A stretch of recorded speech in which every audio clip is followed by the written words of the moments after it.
I know we're gonna win. Yes. Oh, Matota.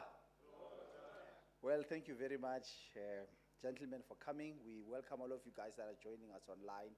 I know there are ladies that are watching us. Yeah, you can continue to watch us. It's quite an interesting subject we'll be treating as men. Welcome to all the men that are in the house. We are going to be going through this subject quickly. The presentation will be on the screen, and we only have 25 minutes. And after that, then we'll be watching soccer together, that match between South Africa and Nigeria. And I know we are going to the finals. Nothing is going to stop us. We are going to the finals. Okay, guys, today I want us to talk about your identity and how God sees you.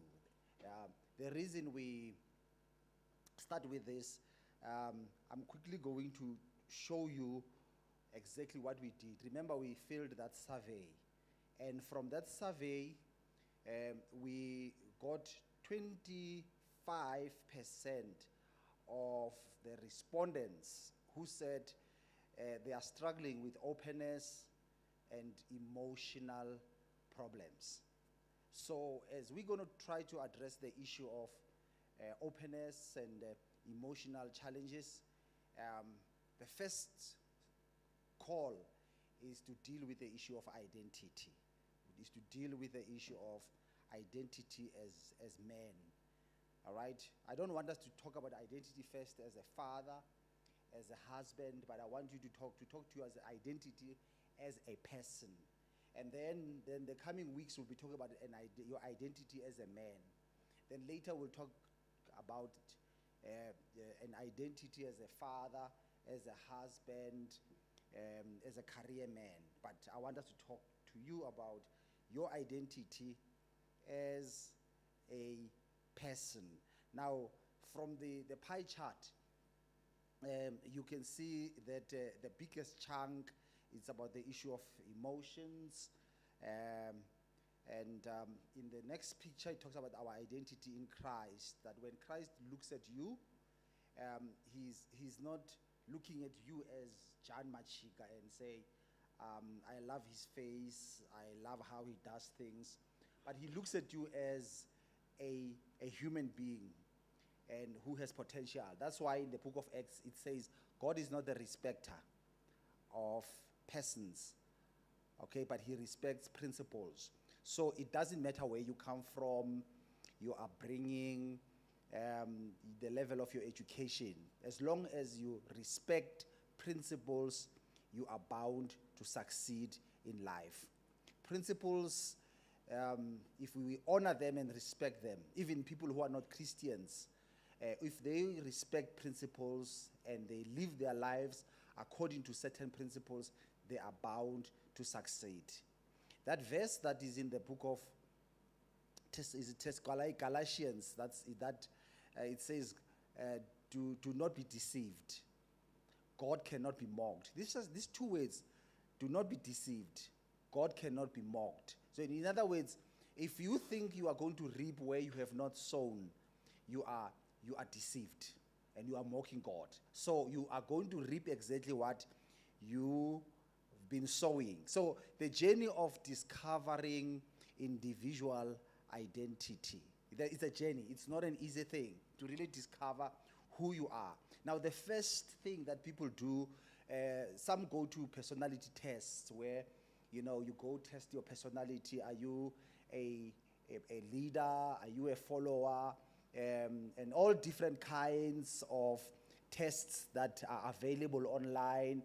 Even some of you guys who are top managers at work, you use different tests for your leadership skills. So, and there's dream assessments that people do, or BuzzFeed quiz that are available everywhere you look.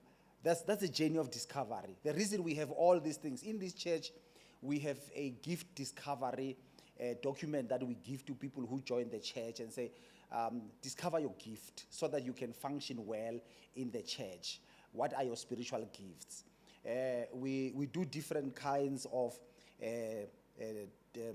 leadership placement for people who want to be in leadership in this church. But that doesn't help if you are not willing to discover your identity as an individual.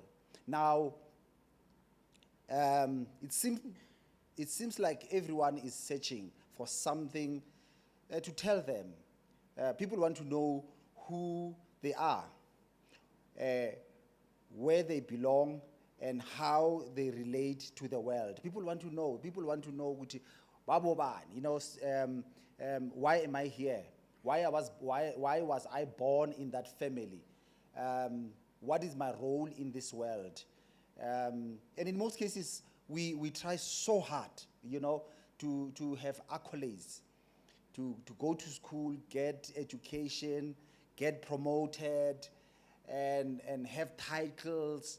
But at the end of the day, if this is the only thing that we have and we think we will find our identity in all these achievements, at the end of the day, you discover that you are empty. Solomon was one of the most wisest men on earth. Not only that, but God gave him riches. He was the most wealthiest person, well organized. People were traveling as far as Africa, like the Queen of Sheba, who came from Ethiopia to come and witness the organization and how things were done in the kingdom of Solomon, how people were dressed, how his soldiers were marching, and then to sit at the feet of Solomon and listen to his wisdom.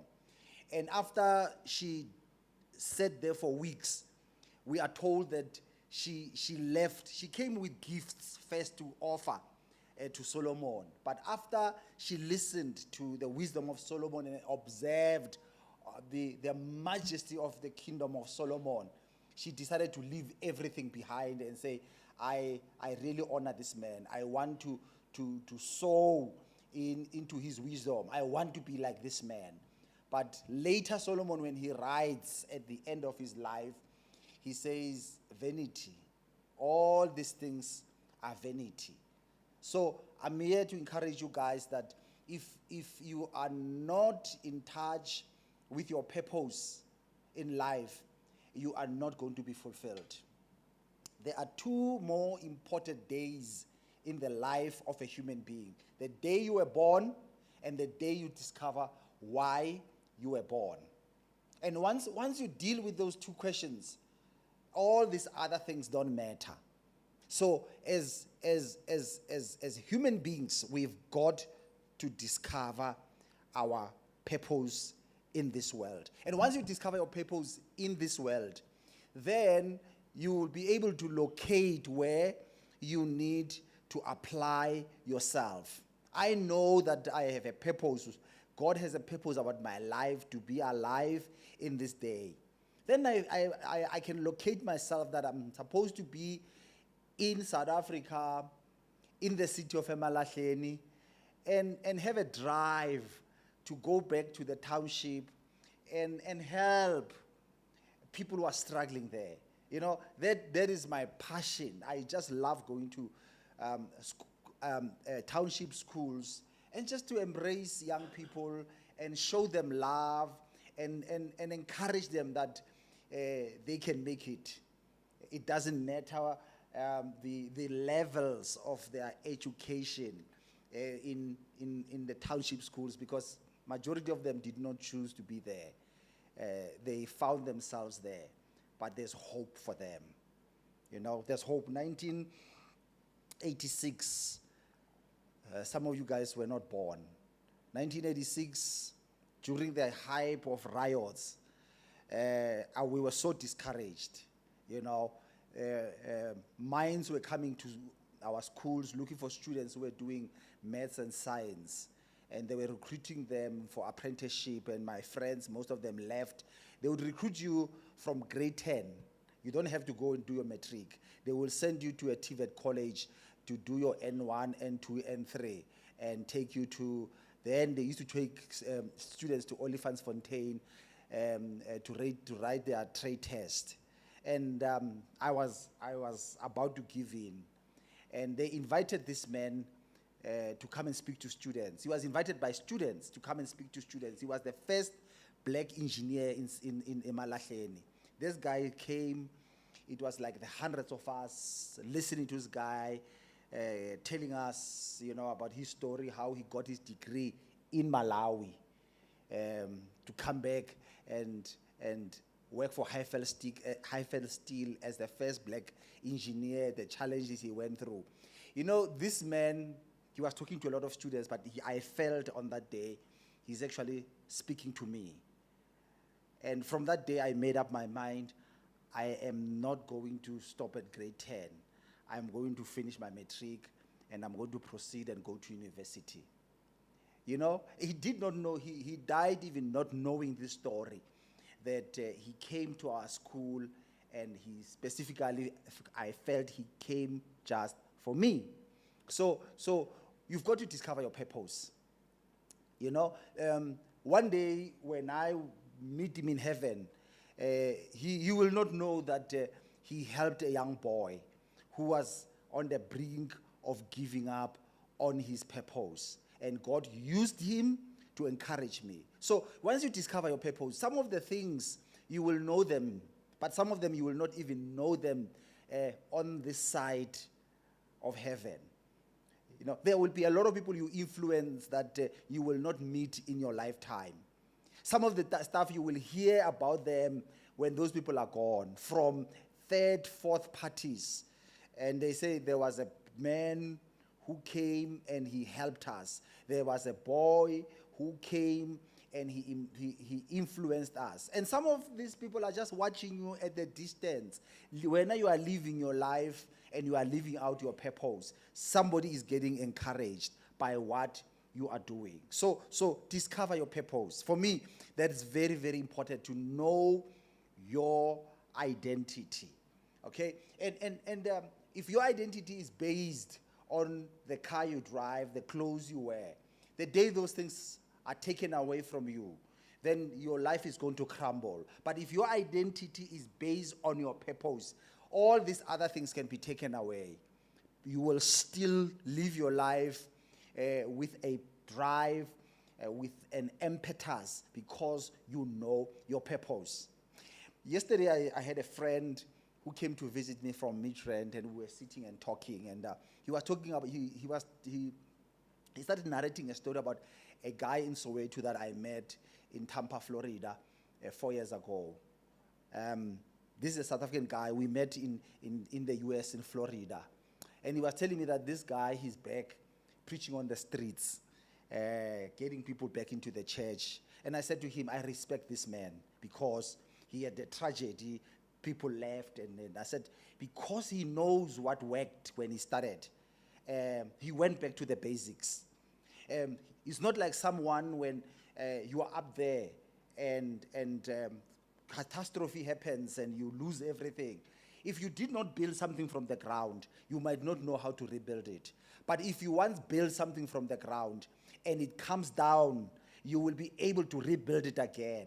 I mean, if you listen to a lot of people today who are well-known, multi-millionaires and billionaires, they will tell you they tried first time, it didn't work. Tried second time, it didn't work. Some they tried the fourth time, it worked. When they were there, they lost everything and they came down. But because they knew how they got there, they said, I'm going to use the same energy, the same formula that got me here. I am going back. So if you don't know and you don't know how to build things, somebody gave it to you, it's a tragedy that when things go haywire, you might not know how to rebuild things. Have a right identity. Know who you are. The life is going to be easy for you, and you will be able to overcome any negativity, any obstacle that might come back to you. The reason we are struggling emotional, we don't know where to go, what to do, is because the society has decided to build a certain pedestal. And they said, if you don't stand on that pedestal, then you are not successful. Some of you guys, you are parents, you will see this at the end of the year when kids are given rewards. That you go to school and then they call the best achievers. Your kids, they never go there. They said best in sports, best reader, best this, and your children, they are never called. And now you have to comfort them in the car and say, it's okay. You know, and you have to encourage them and say, next time you will make it. But that's not the end of their lives, that they were never called to the stage to be rewarded. And we all want them to succeed. We want them to be top achievers. But if it doesn't happen, that doesn't mean that's the end of their lives.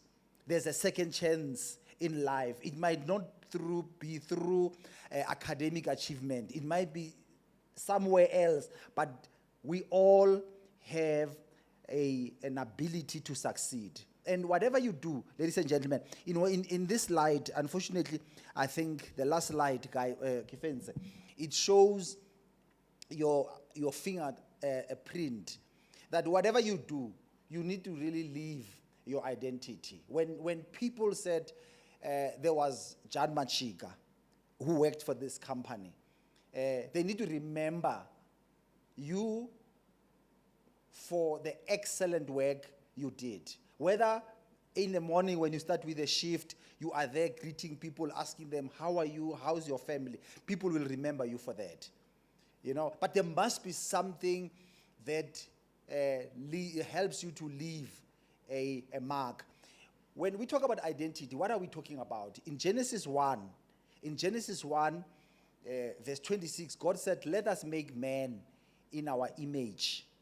Okay, in our image. The word image there is the word imprint.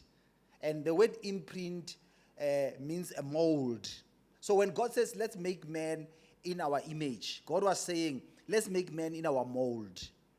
Okay, so that they can replicate. When I have a mold that is made to replicate boxes like this, they will push a roll of paper or of cardboard, and that roll, when it comes to the mold, is going to take a shape of this box. They will be able to produce millions and millions of boxes like this because they have a mold. So when God says, let us make man in our image, in our mold, God said, and let them have dominion. So because we are made in the impression of God, impression, you know, impression is like your footprint. Once you start walking, and then you leave your footprints, those footprints will remind people that you were once there. You know, growing up years ago, when they were building this tar roads in the township, they were making pavements. They used to make them with concrete. We would go there and put your handprint in that concrete that was still soft. And then you write your name and a date. And some of them are still there. You go to the street, you still see your handprint there and your name 30 years later. The people, when you do something, you need to leave an impression. You know, leave an impression that I was here. So that will make you feel that you have done your part in this world. And all of us, with no fail, all of us have the ability to leave an impression. And that's the decision you make. I want to live my life. I want to leave an impression. And once you live with that thought in mind, I want to leave an impression. I don't want to be just out here as a location. People know me, I'm so, but I'm not making a difference. And making a difference, you don't have to be Nelson Mandela. You don't have to be Cyril Ramaphosa. You don't have to be Jacob Zuma or Ronald, whoever who's Sakolisi and all these guys. Just in your space where you are, decide, I just want to be who I am. People appreciate you when you are yourself. But if you are going to be an imposter of something else, you are pretending to be what you are not. People don't like people who are imposters. People don't like people who are fake. They just want you to be yourself, and they love you for who you are. So the issue of emotional issues, guys, the first thing you need to do is to really find your identity. Once you find your identity, it's not going to be the issue. I want to say this, and I know there might be women that are watching us. There is a talk amongst men, and why people want to insult you, they will talk about your manhood, the size of your manhood, and those things, they really don't matter. All right, that doesn't matter. If you are a married man, the size of your manhood doesn't matter. What matters is, do you know how to use it? And the problem is that there is so much lies on social media that people are selling things because you don't have the background information. Everything they sell goes, and they want to make you feel that because of this, then that. All right, guys? So no, have the right perspective about yourself. Then you are not going to go around trying to be something you are not. Years ago, our parents, especially women, they used to buy these skin enlightening creams, and those things have high hydroquinone. There's a combination there, that chemical called the hydroquinone, that burns their skin. And South African government then, they had to ban this skin enlightenment creams. Why? Because we were the ones who would say to our fellow black people, hey, umnyama, hey, you are too dark. And then you feel like if you are dark, it means you are not beautiful. If you are dark, you are not attractive. But if you have the right identity, you would love yourself the way you are. If there are things you cannot change about yourself, learn to appreciate who you are. All right? Learn to appreciate who you are. So, gentlemen, we are going to overcome the issues of low self-esteem. We are not going to allow anyone to speak down on us. We refuse to be defined by outsiders. When I say outsiders, I'm talking about somebody outside yourself. You have to define yourself based on your skill set. Anybody else should not define you. Refuse when people want to define you, because people define you based on their own insecurities.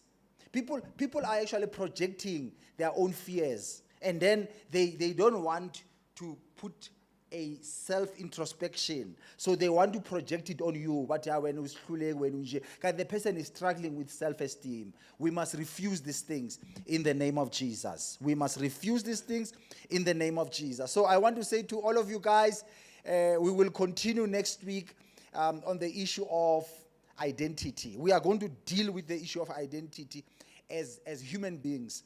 Then we are going to proceed and talk about identity as men. Amadoda. You know, we men, and we are wired differently from women. Okay? And the unfortunate part is that women can try to change men. And when men try, it's funny, because the reason they were attracted to you is because you are a man. And then they cut you into pieces, chop you, and question everything, and make you feel better about yourself. Then mawusuhlala uba ngathi ungumfazi lapha ayazi ngathi sebafazi ababili ngathi akunandoda lana, and you don't know ukuthi bafunani. Can I tell you this? Refuse to be changed. I'm not saying refuse to grow. Okay? There's two different things. As a man, you must grow in your manhood. Even in the spiritual gifts, we grow. The reason things go bad is that if a prophet or a pastor is immature, is a very dangerous pastor. If a prophet is an immature prophet, is dangerous. Any gift that is not growing is very dangerous. So grow in who God has made you to be. But if you are going to grow like this, I've planted an avocado tree. So the guy next door, he's got these long trees. My avocado tree is growing like this, and it irritates me because I want it to grow straight. But when it goes straight, it can feel on top that there's something. Automatically it's growing away, and it's not growing straight. So God wants you to grow straight. And if you're not going to grow straight, you are just going to be a puppet, and then they would not like you. How many of you have experienced Lentuguti? They will give you a wrong advice at home, and then you implement it, and the family gets into trouble. And then when you say, Mara, window, decide. How many of you have had that? They make you buy something, and then you are in trouble. But no, but that sometimes it no. Okay, you guys, we will talk about all these things, but for me, it's very, very crucial for you to grow in your identity as a man. I'm telling you, if you stand as a man and the problem you are is because you are not growing in your line. Grow as a man, and you will see. You give direction. Even at work, if you have a weak leader, your CEO, your manager, things fall apart. But